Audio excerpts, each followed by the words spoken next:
Sesungguhnya agama Islam ini telah sempurna. Semua bentuk ibadah yang tujuannya untuk mendekatkan diri kepada Allah Ta'ala telah dituntunkan oleh Nabi Muhammad SAW. Sehingga tidak boleh ada pengurangan dan juga penambahan di dalamnya. Siapa yang menambahkan atau mengurangi suatu ritual praktik ibadah yang tidak dituntunkan oleh Nabi SAW, maka amalan tersebut tertolak dan tidak diterima di sisi Allah Ta'ala. Lalu kapan amalan yang baru dalam syariat ini dikatakan sebagai bid'ah yang sesat dan tertolak?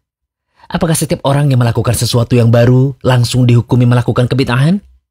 Begini, satu amalan baru dikatakan bid'ah ketika amalan tersebut dilakukan secara lazim, dijadikan kebiasaan atau bahkan rutinitas. Sehingga orang beranggapan tidak afdal kalau tidak melakukannya. Padahal tidak ada dalilnya. Maka amalan tersebut adalah bid'ah. Pun amalan tersebut adalah amalan yang dibuat-buat dan mirip dengan syariat. Bid'ah adalah dosa besar. Namun terdapat perbedaan antara bid'ah dan maksiat. Bid'ah adalah permasalahan pemikiran, sedangkan maksiat adalah perbuatan dan amalan. Maksiat adalah buah dari memperturutkan syahwat yang buruk, sedangkan bid'ah, dia bukanlah syahwat. Tapi ia adalah penyimpangan pemikiran. Seseorang merasa dia telah melakukan ketaatan dan amal soleh, padahal yang ia lakukan adalah dosa. Oleh karena itu, kita wajib benar-benar merealisasikan tuntunan dan mengikuti teladan Rasulullah SAW dalam beribadah kepada Allah Ta'ala. Hal ini tidak akan terwujud kecuali dengan mencocoki Nabi dalam 6 hal berikut ini. Pertama, mencocoki sebab. Salah satu hal yang menyebabkan dilakukannya suatu amalan karena adanya sebab. Seperti misalnya sholat tahiyatul masjid. Sebabnya adalah karena masuk masjid. Sebab dikerjakan suatu amal harus mengikuti tuntunan Nabi SAW. Jika tidak sesuai dengan tuntunan Nabi dan lazim dikerjakan, maka amalan tersebut termasuk bid'ah. Seperti seseorang yang melazimkan dirinya sholat 2 rakaat tatkala masuk rumah, perbuatan sholat ini tidak benar. Tapi bukan karena sholatnya itu, namun karena apa yang dia lakukan tidak ada tuntunan dan membuat-buat ajaran baru.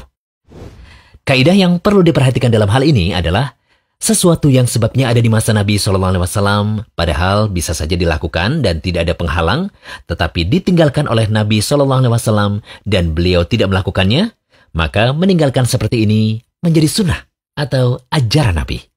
Karena ingat, mengerjakan ajaran Nabi termasuk sunnah, dan meninggalkan yang Nabi tinggalkan juga sunnah. Dari poin pertama ini saja, tentu kita semua tahu bentuk amalan-amalan yang dilakukan tanpa mencocoki sebab dan masuk kategori amalan tanpa tuntunan. Kedua, mencocoki jenis. Hal lainnya yang harus sesuai dengan tuntunan Nabi SAW adalah jenis.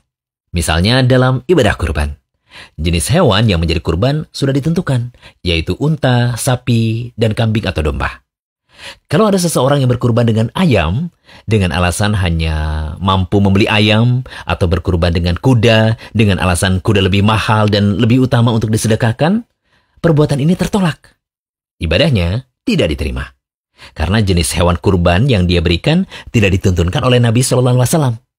Demikian juga ibadah-ibadah yang lain, yang jenisnya sudah ditentukan oleh syariat. Ketiga, mencocoki jumlah. Misalnya dalam sholat. Syariat sudah menentukan jumlah rokaatnya.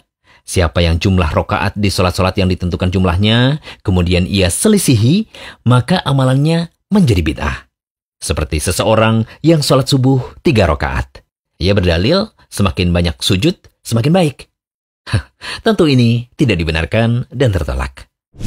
Contoh lain misalnya, dzikir-dzikir yang bebas. Tidak dibatasi jumlahnya. Kemudian ada seseorang yang membatasi dzikir tertentu seperti istighfar, sholawat, dan bentuk dzikir lainnya dengan jumlah tertentu. Kemudian ia lazimkan atau ia lakukan dengan rutin hal tersebut. Jika apa yang ia lakukan tidak ada keterangan dari Nabi SAW, maka hal tersebut termasuk bid'ah. Tapi bukan karena istighfarnya yang salah ya, bukan pula karena sholawatnya yang salah, tapi jumlah yang ia tetapkan membutuhkan dalil. Ada catatan penting yang perlu diperhatikan dari poin ketiga ini. Jika ada tambahan, tetapi tidak diyakini tambahan itu sebagai bagian dari yang dituntunkan dan berdiri sendiri, maka tidak masalah. Misalnya zakat fitrah. Asalnya dibayar dengan 1 sok beras, yaitu sekitar 2,5 sampai 3 kg, tetapi akhirnya ditambah menjadi 2 sok, dan dianggap tambahan itu sebagai sedekah, maka tidaklah masalah.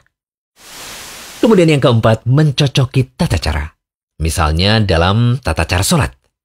Kita diharuskan untuk mengikuti tuntunan Nabi SAW sebagaimana beliau bersabda, "Sholatlah kalian sebagaimana kalian melihat aku sholat."